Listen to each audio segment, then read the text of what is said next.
My wife's alpha lover tried to bully me. I crushed him. Imagine coming home one night and seeing two strangers sitting at your dinner table. Your wife is laughing with them, like nothing's wrong. Sounds unbelievable, right? That's exactly what happened to me. My name's Jason, and this is the story of how my wife's so-called alpha lover tried to bully me and how I ended up crushing him. You won't believe how this all unfolded and how it finally ended. Don't go anywhere, because the twists and turns are just getting started. It was supposed to be a regular evening. I'd just wrapped up another long day at the office, my head buzzing with emails and deadlines. The usual grind. All I wanted was to come home, kick off my shoes, and unwind on the couch with some sports highlights. As I turned into my quiet neighborhood, the familiar sight of our little bungalow brought a sense of calm. It was the kind of place where people waved to each other over white picket fences, where kids still rode bikes down the street, until the streetlights flickered on. I parked in the driveway, tired but glad to be home, and grabbed my briefcase from the passenger seat. I could already smell the faint aroma of roasted chicken wafting through the air, Sarah's specialty. Walking up the front steps, I felt my shoulders relax. I reached for the doorknob, expecting to hear the familiar sound of our Labrador, Bailey, thumping his tail against the wall as he rushed to greet me. But there was no tail-wagging welcome, no enthusiastic bark. It struck me as odd, but I brushed it off maybe. Bailey was asleep on the couch. I turned the knob, pushed the door open, and stepped inside, still carrying the day's stress in my body. What I saw stopped me cold. Two men I'd never seen before were sitting at my dinner table. They were relaxed, almost too comfortable, their voices rising and falling in casual conversation. Both had glasses of wine in front of them, and the remnants of a meal were scattered across the table, crumbs on the tablecloth, plates pushed aside. Sarah was sitting with them, her chair turned slightly away from me, laughing. It wasn't just a polite chuckle, it was the kind of laugh you let out when you're completely at ease, when you're among people you trust. For a second, I thought I must have walked into the wrong house. This couldn't be my home, my kitchen. But it was. "Hey, An, you're home early," Sarah said, turning toward me with a bright smile. Her tone was casual, like this was just another Tuesday evening, like nothing was out of the ordinary. My brain scrambled to process what I was seeing. Who were these guys? Why were they here? Why was Sarah so calm, so nonchalant, as if having strangers in our house, at our dinner table, was the most natural thing in the world? I stammered out something. Who are they? Or maybe what's going on? I can't even remember exactly. All I know is that my heart was pounding, my palms sweaty. The taller of the two men leaned back in his chair, looking at me with a smirk that made my stomach turn. He had a thick beard, salt and pepper hair, and a confident, almost smug expression. The other one was shorter, stockier, with a sharp jawline and a lazy grin. They didn't look nervous, didn't seem embarrassed or apologetic. They were just sitting there, sipping wine in my home, like they owned the place. "Oh, this is Mark and Greg," Sarah said breezily, gesturing toward them with her wineglass. "Mark's an old friend from college, and Greg's his buddy. They stopped by while you were at work.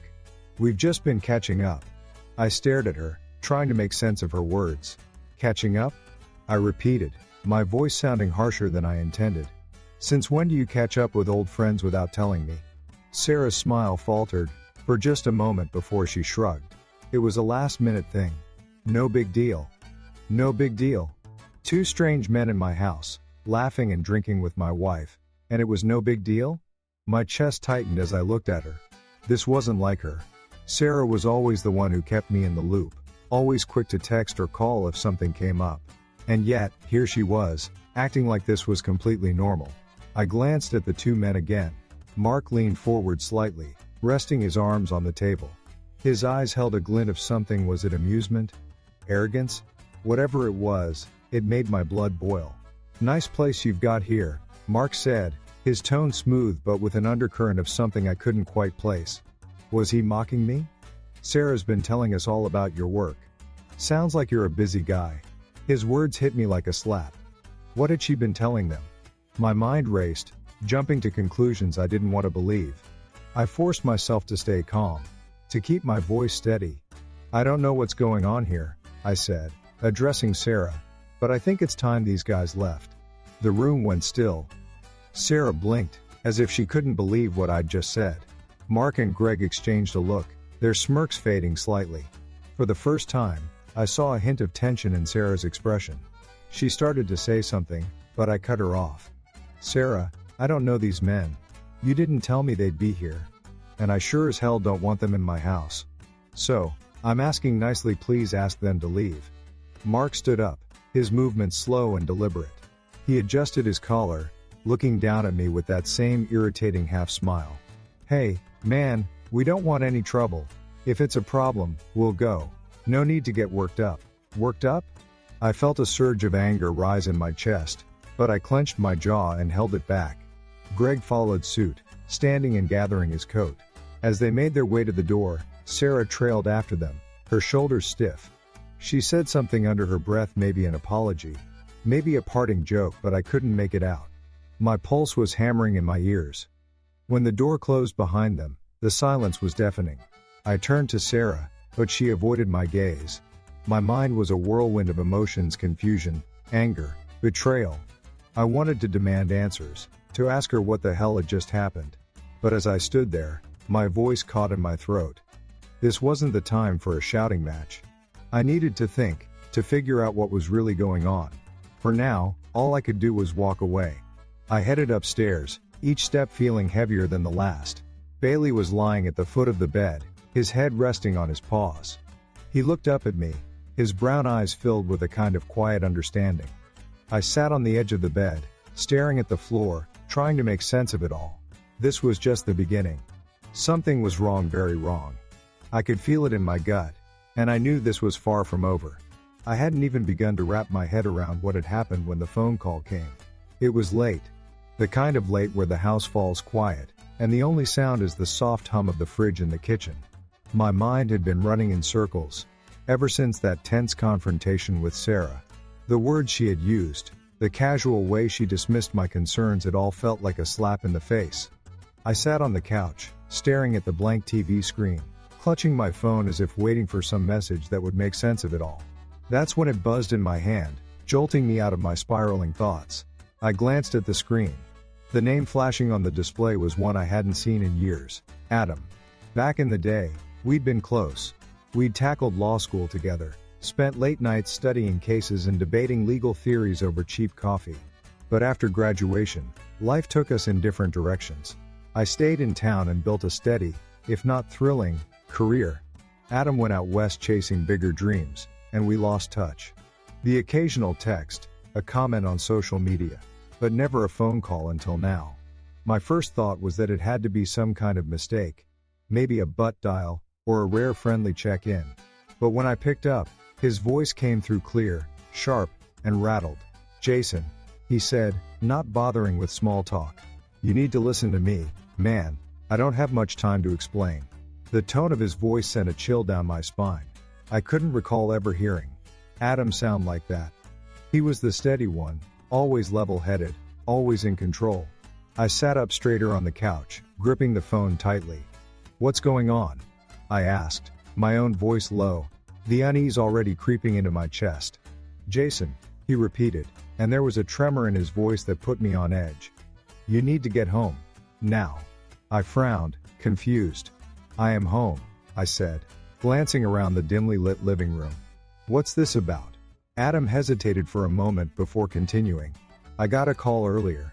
A mutual friend, someone we both know, but haven't heard from in years. He said he saw Sarah, your wife, with someone else." I froze, every muscle in my body locking up. The words hung in the air like a bomb about to go off. "What are you talking about, Adam?" I asked, my voice strained. "Who saw her? What exactly did they see?" "Two guys," Adam said quickly, as if rushing to get it all out before I could stop him. "They showed up at your house today. Neighbors saw them. They were with Sarah. It doesn't look good, Jason." My chest tightened. I felt my pulse thundering in my ears, drowning out everything else. Two guys? What was he saying? What was he accusing her of? "You're not making any sense," I said, though my voice betrayed the panic building inside me. "How do you know this? Why would someone just call you and tell you that?" "Jason, I don't know all the details," Adam admitted, "but I trust this person. He wouldn't make this up. I'm telling you, something's going on, and you need to confront it. My mind was racing, but I didn't have time to process. A noise from outside made me jump. I set the phone down for a moment, still on the line, and moved toward the window. My hand trembled as I pulled back the curtain just enough to peek outside. The street was quiet, the same sleepy neighborhood I'd known for years. But something felt off. The house across the street, Mrs. Jenkins's house, was lit up, and I could see her silhouette by the window. She was standing there, not just peeking out but watching intently. The sight of her sent a fresh wave of unease through me. What had she seen? I picked the phone back up, pressing it to my ear. "Adam, I've got to call you back," I said quickly before ending the call. My heart was pounding as I moved toward the front door. When I opened it, the cool night air hit me like a slap. I stepped out onto the porch and looked toward Mrs. Jenkins' house. The older woman was still at the window, her face barely visible behind the curtain. Our eyes met for a brief moment, and then she disappeared from view. I stood there for what felt like an eternity, my mind spinning. Did she know something? Had she seen those two guys Adam was talking about? Summoning my courage, I stepped off the porch and walked across the street. The pavement felt cold under my shoes, and the neighborhood's usual tranquility now seemed ominous. I reached her front door and hesitated before knocking. When the door opened, Mrs. Jenkins appeared, her expression a mix of concern and reluctance. "Jason," she said softly, glancing past me as if checking to see if anyone else was around. "Mrs. Jenkins," I began, my voice tighter than I intended. "Can I ask you something? Did you see anything unusual today? Any visitors at my house?" Her eyes widened slightly, and she looked down, wringing her hands. "I wasn't going to say anything," she admitted, her voice just above a whisper. "I didn't want to get involved." "Please," I urged, my chest tightening. "I need to know." She glanced over her shoulder, and then leaned in closer. "Two men," she said quietly, "parked down the street. They walked into your house this afternoon. I thought it was odd, but I figured maybe you were expecting them. When I saw you come home later, I realized you didn't know. Two men." There it was again. Adam's words now carried a weight I hadn't wanted to acknowledge. My stomach churned as I looked at Mrs. Jenkins, her face lined with worry. "And Sarah?" I asked, my voice trembling. "Did you see Sarah with them?" She nodded slowly, her eyes filled with pity. "Yes. She was talking to them on the front porch before they all went inside." "I'm sorry, Jason. I thought you should know." I couldn't breathe. The air felt thin, my head spinning. Two men, Sarah, our home. It was all too much. "Thank you," I managed, my voice hoarse. "Thanks for telling me." I turned and walked back across the street, each step heavier than the last. By the time I reached my front porch, my legs felt like lead.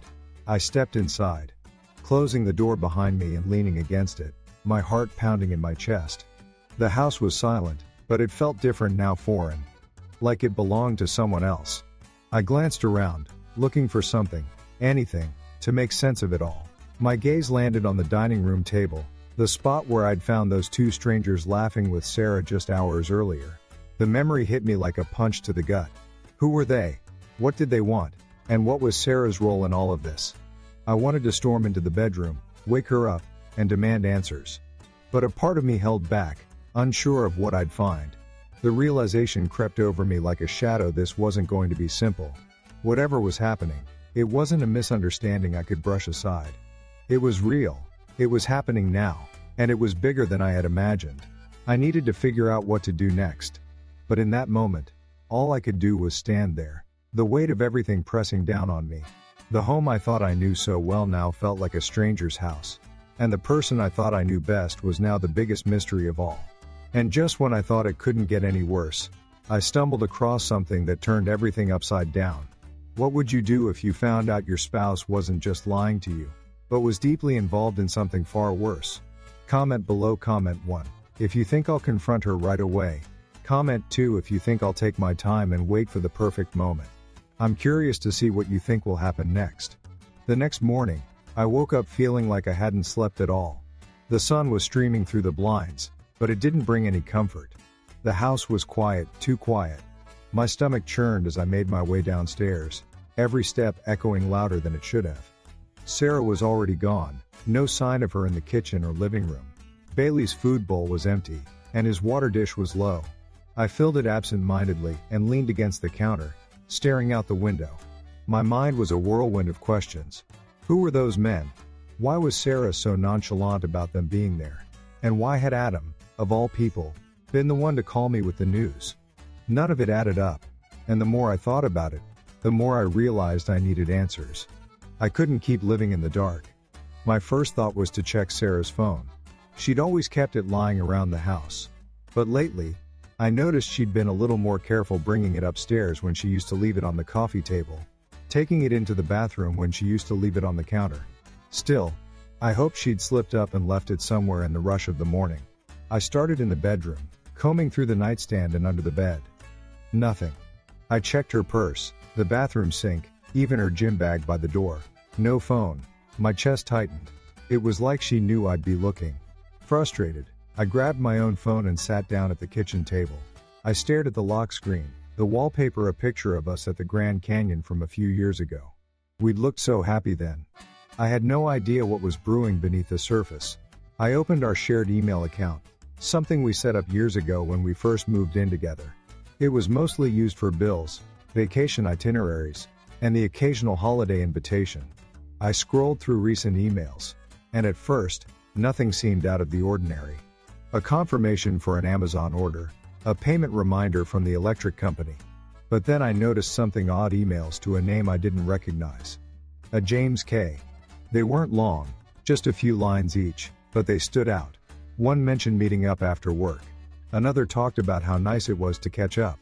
My gut told me this wasn't some old college friend or a coworker. It was something else. I started piecing things together. The two men Mrs. Jenkins mentioned. The relaxed way Sarah had been acting around them.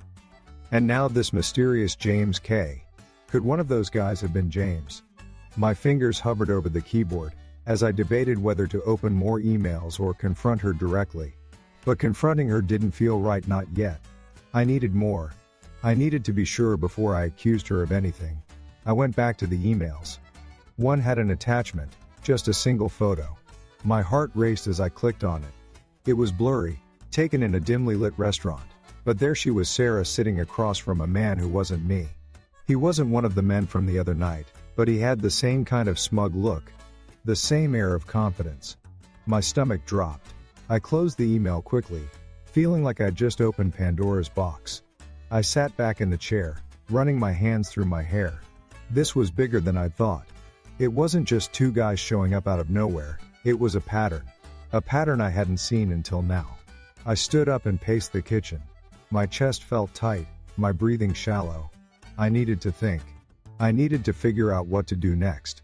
This wasn't the kind of thing I could ignore or brush off. My mind went to the bank accounts. We'd always had a joint account for household expenses, but Sarah had her own separate account for her freelance projects. I never paid much attention to it before she handled her own finances, and I trusted her. But now, that trust was shattered. I opened my banking app and logged in. The joint account looked normal at first glance: mortgage payments, grocery runs, a few online purchases. But when I checked the transfer history, I saw several small amounts being moved to her separate account. Not unusual, except that these transfers had been happening more frequently in the past couple of months. And the amounts were just shy of what would raise a red flag: $200 share, $300 steer. Small enough that I wouldn't notice right away, but they added up. And then I saw one that wasn't so small: $2,000 transferred out 3 weeks ago. There was no note, no indication of what it was for. My hands clenched around the phone. I felt the floor beneath me tilt. This wasn't just about emails or phone calls. Sarah was siphoning money, and I had no idea why. My first instinct was to call her, demand an explanation. But I stopped myself. If I tipped her off too soon, she might cover her tracks. I needed to dig deeper before making my move. I needed help. That's when I thought of Mike. We hadn't talked much in the past year, life had gotten in the way, but he'd always been there for me when it mattered. He was steady, reliable, and he had a background in law enforcement. If anyone could help me figure out what was going on, it was Mike. I picked up the phone and dialed his number. It rang twice before he answered, his voice as calm and steady as ever. "Jason, hey. What's up?" I hesitated, not sure where to start. Mike, I finally said, I need your help. I think something's going on with Sarah. I don't have all the details yet, but it doesn't look good.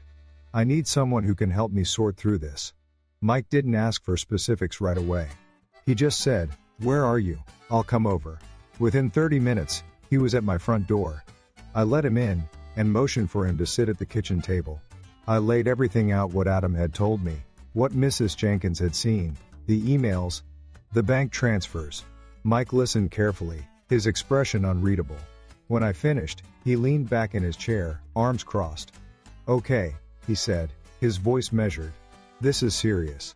But before you confront her, we need more information. We need to know exactly who these people are and what they're doing." I nodded, grateful for his level-headed approach. "How do we find that out?" Mike leaned forward again, his voice steady. "We start with the financials. Those transfers, there's more to them. We dig into the account activity, figure out where that money's going. Then we go from there. If there's more going on, if she's been meeting with people, taking out cash, paying for things that don't add up, we'll find it." Hearing him lay it out so clearly gave me a sense of purpose. This wasn't just a vague feeling of unease anymore, it was a plan. I knew it wasn't going to be easy, and I knew I might not like what we uncovered. But I had to know the truth. I had to find out what Sarah had been hiding. Mike didn't waste any time.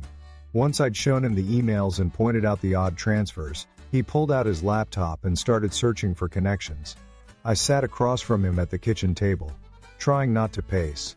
The coffee maker bubbled in the background, filling the room with the smell of freshly brewed coffee. But it did little to calm my nerves. Mike had always been a problem solver, the guy who could cut through the noise and find the one piece of evidence that made everything click. That was what I needed right now, answers. Not more questions, not more uncertainty. I needed to know who these people were and what the hell they were doing in my house. "All right," Mike said, not looking up from the screen. "Let's start with this James K. If he's using his real name, we might be able to find something." He typed quickly, his brow furrowed. I sipped my coffee, trying to keep my hand steady. Part of me hoped we'd find nothing, that it was all just some misunderstanding. But deep down, I knew better. The little clues that had been building over the past few weeks weren't random. They formed a pattern, one that I'd been too distracted, or too trusting to see before. Mike suddenly stopped typing, and leaned back. "Got him," he said. His voice even but edged with something that made me uneasy. He turned the screen toward me. It was a profile on a professional networking site. James Kerrigan. Runs some kind of consulting business. Claims to specialize in financial strategies for independent contractors. I stared at the photo on the screen. The man had a polished look, gray suit, dark tie, and a carefully rehearsed smile. It wasn't just the name that matched the email. The face looked vaguely familiar. My stomach turned as I realized I'd seen him before. Not at the house that night, but in a photo Sarah had posted on her social media months ago. I'd barely glanced at it back then. She'd mentioned meeting an old colleague at a networking event. At the time, I didn't think twice about it. Now, I felt like an idiot for not paying closer attention.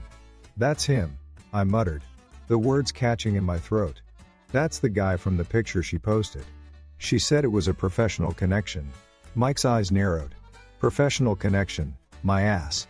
Look at this." He clicked on another link, this time to a news article. It was from a local business journal, talking about a financial scandal involving Kerrigan's company. "He was investigated for embezzlement last year," Mike said, reading aloud. "Charges were dropped due to lack of evidence, but the company was flagged for suspicious transactions. This guy's got a history." I felt a wave of nausea. If Sarah was tied up with someone like this, it wasn't just a case of meeting a friend for coffee. This was bigger and more dangerous. What would she have to do with a guy like that? I asked, mostly to myself. She's a freelancer.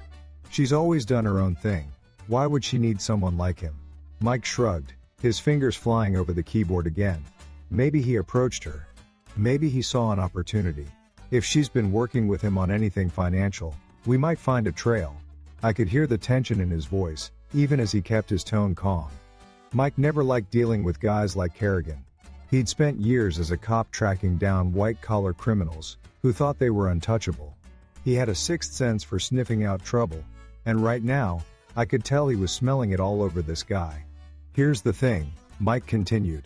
If she's tied to him, even tangentially, she might not realize how deep this goes. But if she does know, if she's complicit in any way. He trailed off, his eyes meeting mine. I didn't need him to finish the sentence. The implication hung heavy in the air. Let's keep digging, I said quickly, trying to push back the growing pit in my stomach. There's got to be more. We spent the next hour piecing together fragments of information. Kerrigan's name popped up in several other articles, most of them glossing over his involvement in shady financial dealings. There were a few mentions of offshore accounts and shell companies, but nothing concrete. It was enough to suggest a pattern, though. Enough to make me wonder if Sarah had gotten herself caught in something she couldn't handle or worse. If she'd jumped in willingly.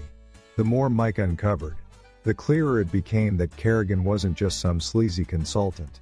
He was a manipulator. The kind of guy who thrived on finding people with just enough vulnerability to exploit.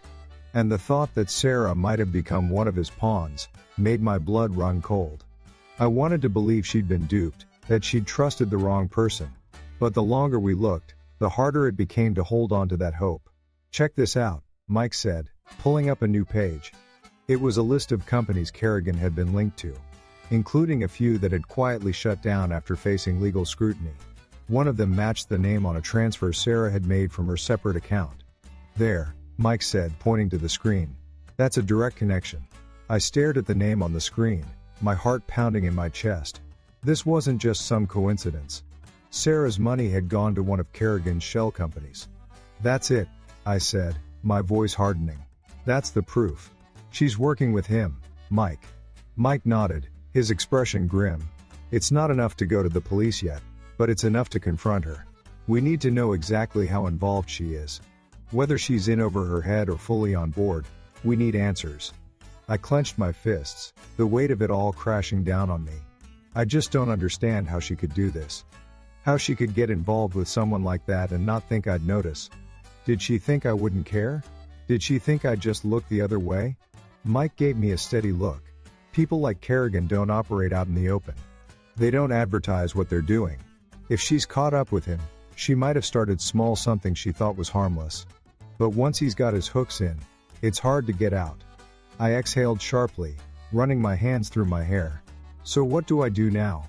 I can't just keep digging forever. At some point, I have to confront her. But I don't even know how to start that conversation. Mike closed his laptop and leaned back in his chair. You need to be ready for whatever she says. If she admits to it, we'll take the next steps. If she denies it, we'll keep looking until we have enough evidence to make sure she can't talk her way out. But Jason, don't let her know how much you found. Not yet. We have to play this smart. I nodded slowly, the reality of the situation settling in. This wasn't going to end with a simple conversation or a heartfelt apology. Whatever was going on, it was bigger than I'd imagined, and I wasn't going to walk away without getting to the bottom of it. I couldn't. I sat there for a long time after Mike left, staring at the screen of my laptop. The cursor blinked at me.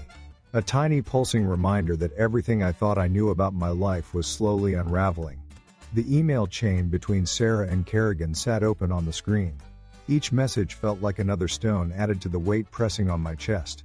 I kept rereading her words, hoping I'd missed something that would make it all make sense. Let's meet tomorrow. I'll have the documents ready. Thanks for the advice, couldn't have done it without you.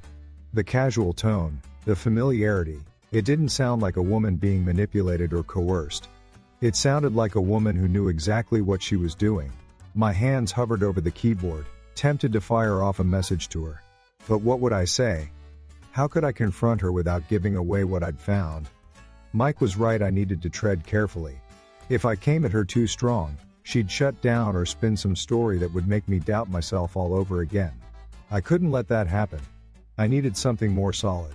Something she couldn't explain away. I closed the laptop and leaned back in my chair, staring at the ceiling. The whole house felt different now. The walls that once gave me comfort, the rooms that used to feel like a sanctuary, now felt foreign. Every creak of the floorboards, every hum of the fridge, felt like a reminder that I was alone in this. Alone in figuring out what was real, and what was a lie. I could hear Bailey's soft footsteps padding around upstairs. Even he seemed uneasy, sensing the tension that had seeped into every corner of our home. As the hours ticked by, I tried to think back over the past year, searching for clues I might have missed. Had there been signs? Times when she seemed distant or distracted? Of course there had. I just brushed them off, chalked them up to work stress or the natural ebb and flow of a long relationship. The late nights out with the girls, the unexplained phone calls she'd step outside to take. At the time, I hadn't thought much of it. I trusted her. I believed her when she said she needed space. Now, every one of those moments felt like a breadcrumb on a trail I should have followed months ago. The next day, I woke up early, the kind of early where the world outside still felt half asleep. I didn't feel rested, but I couldn't stay in bed. I needed to do something, anything to keep from going insane. I poured myself a cup of coffee and sat by the window, watching as the neighborhood slowly came to life. People walking their dogs, kids waiting for the school bus.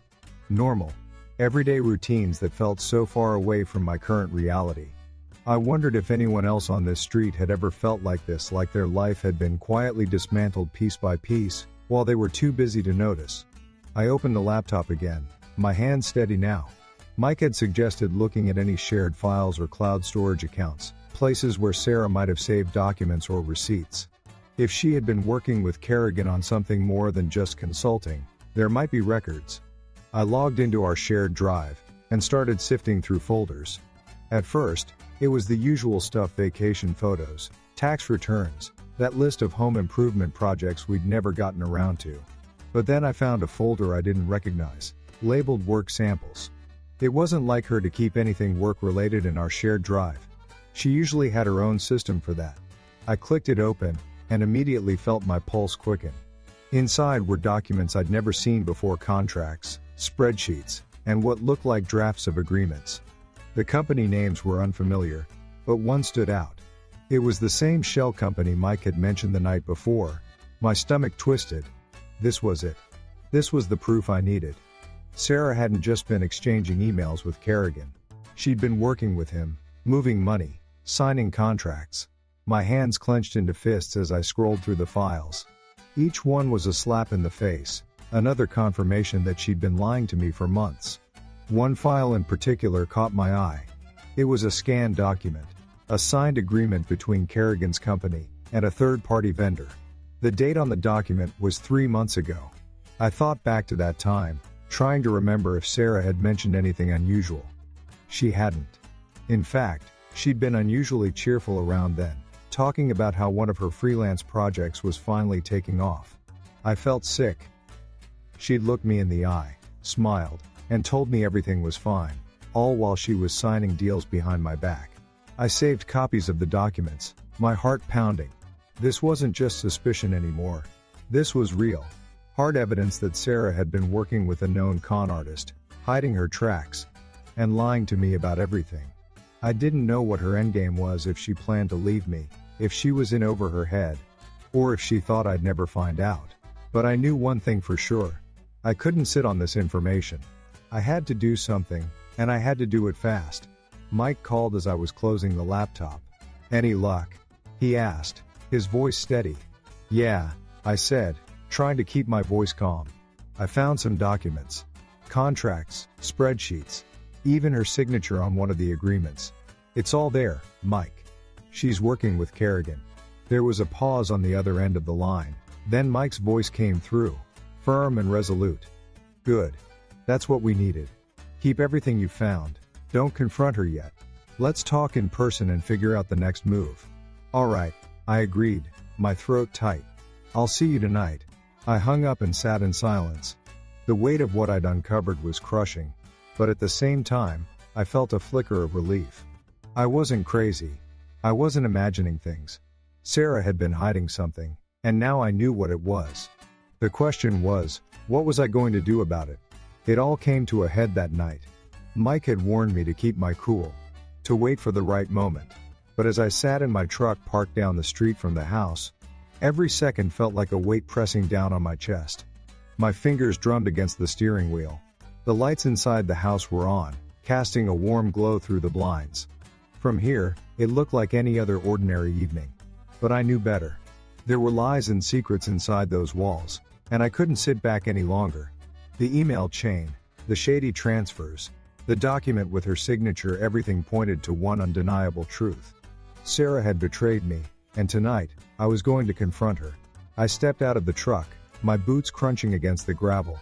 The cool night air filled my lungs, but it did little to settle the storm raging inside me. I walked up the driveway, each step heavier than the last.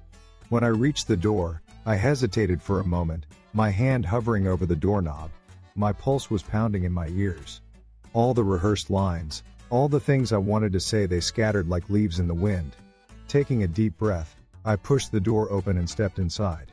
The house was quiet, except for the faint hum of the refrigerator and the soft ticking of the clock in the living room. I closed the door behind me, my movements slow and deliberate. "Sarah?" My voice came out steady, but my throat felt tight. There was no response. I glanced toward the kitchen and saw her purse on the counter, her keys beside it. She was home. My chest tightened as I turned the corner and saw her sitting on the couch, her laptop open on the coffee table. She looked up, startled, and then quickly tried to mask her surprise with a smile. But I could see the flicker of guilt in her eyes. "Jason," she said, her voice light and casual. "You're home early. Everything okay?" Her attempt at normalcy only made my blood boil. I took a few steps closer, my hands clenched at my sides. "We need to talk," I said, my tone sharper than I intended. She raised an eyebrow, tilting her head slightly. "Sure," she replied, closing her laptop and setting it aside. "What's on your mind?" I sat down across from her, leaning forward with my elbows on my knees. The room felt smaller, the air thicker. I looked her in the eye, searching for some trace of the woman I'd fallen in love with. "I found something today," I started, keeping my voice steady. "Something I wasn't supposed to see." Sarah's smile faltered for a split second, but she quickly recovered. "Oh?"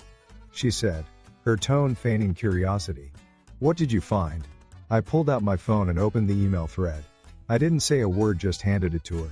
Her expression changed as she read, her eyes scanning the screen. The color drained from her face, and she let out a shaky breath. "Jason, I can explain." "Explain what?" I snapped, my voice rising. "That you've been working with Kerrigan behind my back? That you've been signing contracts, transferring money, lying to me?" Her hands trembled as she handed the phone back. "It's not what you think," she said quickly. "I wasn't." "Don't," I interrupted, my voice firm. "Don't lie to me again, Sarah. I've got the documents, the bank records, everything. Just tell me the truth." She stared at me, her mouth opening and closing as if she couldn't find the words. For a moment, it looked like she might finally come clean. But then she shook her head, her eyes narrowing. "You don't understand," she said, her voice defensive. "I was trying to help us, Jason. You think this was easy for me? I didn't want to do it, but we needed the money. I needed the money." I leaned back, my hands running through my hair. "What money? We were fine. We've been fine. You had your freelance work, one had my job. What could possibly justify this?" Sarah stood up, pacing back and forth. "You think I wanted this?" She shot back, her voice trembling with anger. "Kerrigan came to me with an opportunity. He said I could make enough to finally get us out of this rut. And it worked, Jason. For a while it worked. But then," she stopped, her eyes darting away. "Then it got out of control." Her words hit me like a punch to the gut. I couldn't believe what I was hearing. "You let it get out of control," I said, my voice low and filled with disbelief. "You brought this into our house, into our lives, and you didn't think to tell me?" "I didn't know how," she shouted, her hands shaking. "I was scared, okay? I thought I could fix it before you found out. I thought," she paused, taking a deep breath. "I thought I was doing what was best for us." I stood up, my heart pounding. "Best for us?" I said, my voice rising again. "You lied to me, Sarah. You hid things from me. And now you want me to believe this was all for us?" Her eyes filled with tears, but I couldn't tell if they were tears of regret or desperation. "You don't understand," she said quietly, her voice breaking. "I didn't have a choice." I shook my head, the anger and hurt bubbling over. "You had a choice," I said firmly. "You could have come to me. You could have told me the truth. Instead, you decided to keep me in the dark, to put everything we've built at risk. We stood there in silence, the weight of the confrontation hanging heavy in the air. She looked away, wiping at her eyes, but I couldn't bring myself to comfort her. Not now. Not after everything I'd uncovered. I felt like I didn't even know her anymore. The woman in front of me was a stranger who had lied to my face, who had betrayed my trust, and who had put our entire life together in jeopardy. I didn't know if I could ever forgive her. But right now, I didn't have the energy to decide. I just needed to breathe, to think, and to figure out what came next. Sarah didn't try to stop me as I left the room, her silence ringing louder than any argument she could have made. I stepped out into the cool night air, the familiar scent of the backyard doing nothing to calm me. For years, I'd found comfort out here, a little sanctuary where I could clear my mind. Tonight, it felt different, tainted. Everything I looked at, the patio furniture we picked out together, the string lights we hung for summer barbecues, was a reminder of the life we'd built. A life I thought we'd built together. I stared up at the stars, my fists clenching at my sides as I tried to make sense of what had just happened. I hadn't meant to blow up like that. I'd gone into that conversation thinking I could stay calm, get her to admit the truth without raising my voice. But once the words started coming out, there was no holding back. Seeing her sit there, acting like everything was fine, like I hadn't just uncovered a web of lies, it made my blood boil. I couldn't help myself. And now, after everything I said, I wasn't sure if I'd made things better or worse. I could still see her face in my mind. The way her expression shifted from surprise to fear, then to something I couldn't quite read. It wasn't guilt, not the kind I'd been expecting. It was something else, a kind of cold determination. It was like she knew exactly how this would play out, like she'd been waiting for this confrontation, and had already made her peace with it. That thought made my chest tighten. If she wasn't sorry, if she didn't regret what she'd done, then what was the point of any of this? I took a deep breath and ran a hand through my hair. I needed to calm down. Mike had always told me to keep my cool in situations like this. And now I understood why. Losing my temper only clouded my judgment. I needed to think clearly. But it was hard to stay calm when my entire life felt like it was falling apart. The woman I'd loved, the woman I'd trusted more than anyone else, had been lying to me for who knows how long. And the worst part? I still didn't know the full extent of it. Every time I thought I had a handle on the situation, something else came to light. Another email, another financial record, another layer of deceit.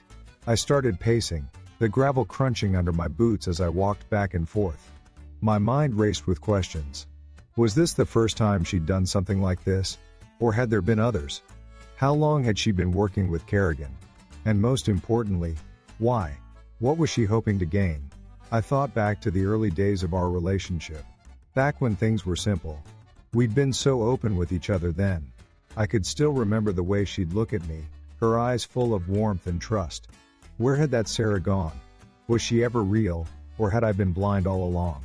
The thought of calling Mike crossed my mind. He'd know what to do, how to move forward. But I couldn't bring myself to pick up the phone. Not yet. I needed to sit with this for a moment, let the dust settle before I made any decisions. Mike had already done so much, helped me uncover the emails, trace the bank transfers, put together the puzzle pieces that had been right under my nose. But this wasn't his marriage. It wasn't his life. He couldn't tell me what to do next. That had to come from me. I stopped pacing and sat down on the edge of the patio, my elbows resting on my knees.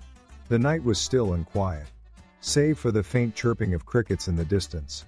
The cool concrete beneath me felt grounding, like it was anchoring me in the midst of this chaos. I closed my eyes and tried to focus on my breathing, in and out, until the storm in my head started to calm. Slowly, the anger began to subside, replaced by a deep, aching sadness. I didn't want to believe that this was how it ended. I didn't want to accept that the person I'd built a life with was capable of such betrayal. But the evidence was right there. I'd seen it with my own eyes. I couldn't deny it any longer. Sarah had made her choices, and now I had to make mine. I didn't know if I could forgive her. I didn't know if I could trust her again. All I knew was that I couldn't keep living like this, constantly looking over my shoulder, questioning everything she said, wondering if there was more she wasn't telling me. I needed clarity. I needed the truth. And if she wasn't going to give it to me, I'd have to find it myself. I glanced back at the house. the warm glow from the living room window spilling onto the lawn. For a moment, I thought about going back inside, trying to talk to her again. Maybe this time, she'd tell me what I needed to know. Maybe she'd finally be honest. But something inside me stopped. I wasn't ready. Not yet. If I went back in there now, I'd just end up yelling again, and we'd be right back where we started. No, I needed more time. Time to think, time to plan my next move. As I sat there, I realized something important. This wasn't just about Sarah, it wasn't just about what she'd done or the lies she'd told. It was about me. About what I was willing to accept, what I was willing to fight for. I'd spent so much of my life trying to be the good husband, the supportive partner, the steady hand that held everything together.